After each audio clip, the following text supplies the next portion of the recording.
నమస్కారం, welcome to Suman TV. నేను గీతాంజలి. సర్వపితృ అమావాస్య సెప్టెంబర్ 21. విశేషం ఏమిటి? అలాగే ప్రత్యేకంగా పెద్దలు ఎవరైతే ఉన్నారో గతించిన వారు మన కుటుంబంలో వారిని ప్రసన్నం చేసుకోవటానికి వారి ప్రీత్యర్థం కొన్ని కార్యక్రమాలు ఈరోజు చేస్తే మంచిదని అంటారు. ప్రత్యేకంగా దానం ఎంతో విశేషం అంటారు. ఇవన్నీ ఎలా చేయాలి, ఎవరికి చేయాలి, ఎక్కడ చేయాలి, ఇవన్నీ మనకు సందేహాలు కదా. నివృత్తి చేసుకుందాం. ప్రస్తుతం మనతో పాటు ఉన్నారు నృసింహ ఉపాసకులు డాక్టర్ కృష్ణ చైతన్య స్వామి గురువు గారు. వారితో మాట్లాడదాం. గురుగారు నమస్కారం అండి. నమస్కారం. మహాలయ అమావాస్య పితృదేవతలకు ఎంతో ప్రియం అని అంటారు. ప్రత్యేకించి ఈ 15 రోజులు, ఈ పక్షం రోజులు కూడాను. ఈ చివరి రోజైన అమావాస్య రోజు విశేషం ఏంటి? దానం గురించి ఇందాక అడుగుదాం అనుకున్నాను కదా, అసలు ఎటువంటివి దానం ఇస్తే మంచిది అంటారు? సాధారణంగా మహాలయ అమావాస్య అనగానే ప్రతి ఇంట్లో కూడా అంటే ఎవరైతే గతించినటువంటి వారి పితృదేవతలు ఉంటారో వారందరినీ కూడా స్మరించడం. సాధారణంగా ప్రతి అమావాస్య నాడు స్మరించాలి అని చెప్పి మనకు పెద్దలు చెప్తారు. సరే, సమయాభావం వల్ల మనకున్నటువంటి పరిస్థితుల వల్ల చేయలేకపోయేటువంటి వాళ్ళు చాలా మంది. అయితే ఈ యొక్క అమావాస్య మనందరి భాగ్యం చేత ఆదివారం రావడం ఒకటమ్మ. ఫస్ట్ ఆదివారం అమావాస్య. సాధారణంగా అమావాస్య ఆదివారంతో కలిస్తే విశేషమైనటువంటి ఫలితం ఉంటుంది అని చెప్తారు. మనం ఏ చిన్న దానం చేసినా కూడా సాధారణంగా మహాలయ అమావాస్య నాడు పితృదేవత ప్రీతికరంగా అంటే ఎవరైనా బ్రాహ్మణుడికి భోజనం పెట్టడం లేదా అన్నప్రసాదాన్ని నలుగురికి అందించడం. అన్నప్రసాదాన్ని నలుగురికి ఎప్పుడైతే అందిస్తామో గతించినటువంటి మన పితృదేవతలు ఎక్కడైతే ఉన్నారో వారు ఏ రూపంలో ఉన్నా కూడా వారికి ఆహారం దొరుకుతుంది అని చెప్పి మనకు శాస్త్రం చెప్తుందమ్మ. అంటే వాళ్ళు చనిపోయి ఉన్నారు కదా, వాళ్ళకి ఆహారం ఏంటి అని మన వాళ్ళు అనుకుంటుంటారు. వారు ఏ రూపంలో ఉంటే వారికి ఆ రూపంలో అంటే ఆహారానికి ఇబ్బంది లేకుండా వాళ్ళకి అన్నం దొరుకుతుంది అని చెప్తారు పెద్దలు. అందుకనే మనకు అన్నదానాలు చేయమని చెప్తారు. ఫస్ట్ చాలా విశేషమైనటువంటిది. రెండవది గోసేవ. గోవుకి ఎప్పుడైతే మనం ఏదైనా ఆహారాన్ని పెడతామో, గోవుని దానం చేస్తామో లేదా ఏదైతే సేవ చేసుకుంటామో ఇవన్నీ కూడా విశేషమైనటువంటి ఫలితం ఇస్తుంది చెప్తారు. అంటే మనం ఎప్పుడైతే మరణించిన తర్వాత వైతరణి అనేటువంటి నదిని దాటించడానికి గోవుని పట్టుకొని వెళ్తేనే మనం వైతరణిని దాటుతామని చెప్పి మనకు శాస్త్రం చెప్తాం. గరుడ పురాణం కానీ ఇవన్నీ చెప్పేది. అందుకని జీవించినంత సేపట్లో ఎప్పుడైనా కూడా ఖచ్చితంగా గోసేవ చేసి ఉండాలి ఖచ్చితంగా మనిషి. అదేవిధంగా గోదానం అంటే పితృదేవత ప్రీతికరంగా ఎప్పుడైనా గోదానం చేసి ఉంటే మనం చనిపోయినప్పుడు 13 రోజుల కార్యక్రమాల్లో కూడా ఖచ్చితంగా అంటే గోదానం బదులుగా ఏదైనా సంభావనను పెట్టి దానం చేయిస్తుంటారు చాలా మంది బ్రాహ్మణుడు. అదేదో మనకు శక్తి ఉంది అనుకున్నప్పుడు ఖచ్చితంగా గోవే దానం చేసేటువంటి అవకాశం ఉంటే మాత్రం ఈ మహాలయ పక్షాలు అత్యంత విశేషమైనటువంటి అమ్మ.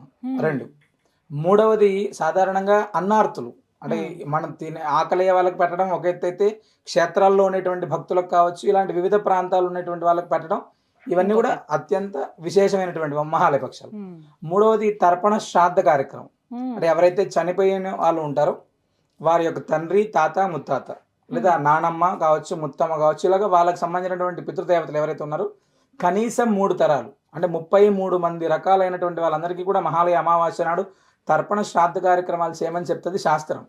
అంతమంది తెలియనటువంటి పక్షంలో కనీసం మనకు తెలిసినటువంటి ఒక 3 తరాలు కానీ 5 తరాలు కానీ వాళ్ళ పేర్ల పైన తర్పణ శ్రాద్ధ కార్యక్రమాలు చేయడం అనేటువంటిది అత్యంత విశేషకరమైనటువంటిది. సరే, కొంతమంది పితృదోషాలు కలిగి ఉండడం, ఆ పితృదోషాల ప్రభావంతో కుటుంబ ఉన్నతి లేకుండా ఉండడం, ఇవన్నీ కూడా చాలా మంది మనం ఈ మధ్యకాలంలో చూస్తూనే ఉన్నాం. ఈ పితృదోషాల ప్రభావం అనేటువంటిది మహానారాయణ హోమం కావచ్చు, మహారుద్ర హోమం కావచ్చు, ఈ మహాలయ పక్షాల్లో ఇవి చేసుకోవడం అనేటువంటిది అత్యంత విశేషం. దాని ద్వారా ఏమవుతుంటే పితృదోష నివృత్తి అనేటువంటి జరిగితే కుటుంబ ఉన్నతి కనపడుతుంది. మనందరం అనుకుంటున్నాం ఎన్ని దానాలు చేసినా, ఎన్ని పూజలు చేసినా కూడా ఇంకా మనకేమి కలిసి రావట్లేదు, లేదా సంతానంలో ఇబ్బంది, వైవాహిక జీవితంలో ఇబ్బంది, ఇవన్నీ ఉన్నాయి కదా. ఇవన్నీ కూడా ఖచ్చితంగా పితృదోషాల ప్రభావం ఉండొచ్చేమో. దాని యొక్క ప్రభావంతో తగ్గుతుంది. మనందరి భాగ్యం ఈ 21వ తారీఖు ఆదివారం కూడా కూడుకుని ఉన్నది. అవకాశం ఉన్నటువంటి ప్రతి భక్తుడు కూడా మీ ప్రాంతాల్లో ఎక్కడ అవకాశం ఉన్నా కూడా ఖచ్చితంగా ఈ మహాలయ అమావాస్య నాడు జరిగేటువంటి కార్యక్రమాలు మీ పితృదేవతల ప్రీతిగా. ఇప్పుడు భద్రాద్రి దివ్యక్షేత్రంలో కల్పవృక్ష నరసింహస్వామి ఆశ్రమంలో సుమారు 7 సంవత్సరాల నుంచి కూడా మనం చాలా భక్తి శ్రద్ధలతోటి మహాలయ తర్పణ శ్రాద్ధ కార్యక్రమాలు నిర్వహిస్తున్నాం. అదేవిధంగా పితృదోష నివృత్తి కోసం ప్రత్యేకంగా మహానారాయణ మహారుద్రహోమం చేస్తున్నాం. ప్రతినిత్యం కూడా గోసేవ. ఫస్ట్ గోపూజ తర్వాతే గోవిందుడికి అక్కడ విశేషమైనటువంటి పూజ ఉంటుంది. వచ్చేటువంటి భక్తులందరికీ నృత్యం, అన్నప్రసాదం, కొన్ని వందల వేల మందికి వచ్చినా కూడా అక్కడ అన్నప్రసాదం ఉంటుంది. ఎవరైనా మేము కూడా ఈ యొక్క పితృకార్యాల్లో పాల్గొనాలి, మహాలయ అమావాస్య నాడు చేసేటువంటి కార్యక్రమాల్లో పాల్గొనాలి అనుకుంటే ఖచ్చితంగా వాళ్ళు పాల్గొనవచ్చు. అదేవిధంగా ఇంట్లో ఉన్నటువంటి వాళ్ళు అంటే మనం ఎక్కడికి పోలేము, ఇంట్లో ఉన్నాం, ఇంట్లో ఉన్నటువంటి వాళ్ళు అయినా కూడా కనీసం మీ దగ్గరలో ఎవరైనా బ్రాహ్మణుడు ఉన్నారు, ఆ బ్రాహ్మణుడికి స్వయం పాకం ఇచ్చేటువంటి ప్రయత్నం ఒకటి. అది కూడా లేదు మామూలుగా ఎవరికైనా ఆకలి అయ్యేటువంటి వారికి, కనీసం ఆకలి అయ్యేటువంటి వాడికి అన్నం పెట్టేటువంటి స్థితి, లేదా ఒక గోమాతకు ఆహారం పెట్టేటువంటి స్థితి, ఇది ఖచ్చితంగా ఇవేమీ చేయలేకపోతే కనీసం పితృదేవతలకైనా నమస్కారం అనేటువంటిదైనా తప్పనిసరిగా ఆనాడు మనం చేయాలి. చేసి తీరాలమ్మ. అంటే తద్వారా అయినా వాళ్ళకు మోక్షం లభించడానికి, వాళ్ళ యొక్క అనుగ్రహం కలగడానికి ఇది విశేషమైనటువంటి రోజు. ఆదివారం వచ్చింది కాబట్టి అమావాస్యకు అత్యంత శక్తి కలిగి ఉంటుంది ఆదివారం రోజు కలిస్తే. అంటే మంత్రతంత్ర శాస్త్రాల ప్రకారంగా కూడా ఆనాడు చేసేటువంటి చిన్న సాధన కూడా విశేషమైనటువంటి ఫలితం వస్తుంది అని చెప్పి మనకు పెద్దలు చెప్తారమ్మా. అది ఇంత విశేషం ఉంది. ఎవరైనా రావాలనుకున్నా రావచ్చా అండి ఆశ్రమానికి? తప్పకుండా ఆనాడు విశేషంగా కల్పవృక్ష నరసింహస్వామి వారి సన్నిధిలో ప్రత్యేకమైనటువంటి మహానారాయణ మహారుద్ర హోమం ఉంటుంది, మహాసుదర్శన నారసింహ హోమం ఉంటుంది, ఆ దృష్టి తీసేటువంటి కార్యక్రమం ఉంటుంది. ఇవన్నీ కూడా చాలా వైభవంగా జరుగుతాయమ్మా. అంటే పితృదోష నివృత్తికి అత్యద్భుతంగా ఆనాడు జరిగేటువంటి నారాయణ రుద్రహోమాలు చాలా విశేషం. ఎవరైనా ఏ ప్రాంతంలో ఉన్నా కూడా ఖచ్చితంగా వచ్చి పాల్గొని స్వామివారి దర్శనం చేసుకోవచ్చమ్మా. గురుగారు, మరి ఎన్నో కార్యక్రమాలు ఉన్నాయంటున్నారు అదే రోజున. ఎంత ఖర్చు అవుతుందండి వీటికి? అంటే కొంతమంది దూర ప్రాంతాల నుంచి వచ్చే వాళ్ళు కూడా ఉంటారు. ఎంత ఖర్చు అవుతుంది? లేకపోతే డైరెక్ట్గా చేయించుకుందాం కార్యక్రమం అన్నా కూడా రాకుండా? అమ్మా అంటే ఇది సాధారణంగా మనం ఏదైనా ఒక క్షేత్రానికి వెళ్ళి చేసుకోవడానికి చాలా ఎక్కువ ఖర్చు అవుతుంది.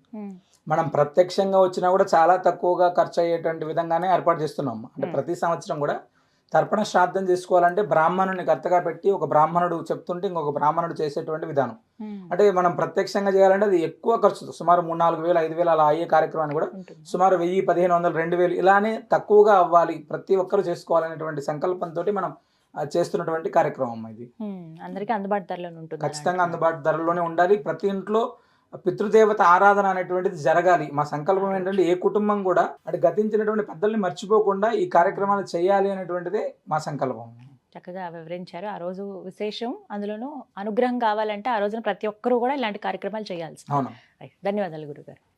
విన్నారు కదండి, సర్వపితృ అమావాస్య సెప్టెంబర్ 21 ఆదివారం అమావాస్య అనేది ఎంతో విశేషం అని అంటున్నారు. అందరికీ తెలిసిందే, ఆశ్రమంలో గోవింద కల్పవృక్ష నారసింహ సాలగ్రామ ఆశ్రమంలో అమావాస్య రోజు చాలా విశేషంగా కార్యక్రమాలు జరుగుతాయి. దాంతోపాటుగా ఈ చివరి రోజు ఏదైతే ఉందో మహాలయ అమావాస్య, పితృదేవతల ప్రీత్యర్థ జరిగేటువంటి కార్యక్రమాలు అందరూ పాల్గొనండి. దానం విశేషంగా చెప్తారు. మీ అందరికీ తెలిసే ఉంటుంది, నృసింహ సేవా వాహిని తరపున కొన్ని సంవత్సరాలుగా ప్రతిరోజు కూడా అన్నదాన కార్యక్రమం ఉంటుందండి. ఎంతో దివ్యంగా ఉంటుంది స్వామివారి ప్రసాదం. మనంతటగా మనం ఎవరికైనా సాయం చేస్తే ఒకళ్ళిద్దరికి చేయగలమేమో. కొంతమందికి శక్తి ఉంటుంది, ఒక 100 మందికి భోజనం పెట్టొచ్చు, ఒక 50 మందికి, కనీసం 10 మందికి. మనం వెతుక్కుని ఒక్కొక్కరు ఇచ్చే కన్నా ఇలా దివ్యమైన ప్రాంతాలు కొన్ని ఉంటాయి, ఎంతో పవిత్రమైనవి. అలాంటి చోట మనం ఇస్తే గనక మన పేరు మీద, మన పెద్దల పేరు మీద ఒక 10 మంది చక్కగా భోంచేస్తారు, దీవిస్తారు. ఈ అనుగ్రహం మనందరికీ ఎంతో ఉపయోగపడుతుంది కదా జీవితంలో. మరి అలాంటి అవకాశం ఎక్కడుంది? దానం చేయాలనుకున్నా, గోసేవ చేయాలనుకున్నా, హోమాల్లో పాల్గొనాలి అనుకున్నా, స్వామిని దర్శించుకోవాలనుకున్నా ఒకటే చోటు, గోవింద కల్పవృక్ష నారసింహ సాలగ్రామ ఆశ్రమం, భద్రాచలం. అడ్రస్ ఇస్తాను, అలాగే ఫోన్ నెంబర్ కూడా ఇస్తాను. ఈ మహాలయ అమావాస్య రోజు జరిగేటువంటి కార్యక్రమంలో సాధ్యమైంది అన్నవాళ్ళు ప్రత్యక్షంగా వెళ్ళి పాల్గొనండి. లేకుంటే మీరు ఆన్లైన్లో కూడా వారిని సంప్రదించవచ్చు. నమస్కారం.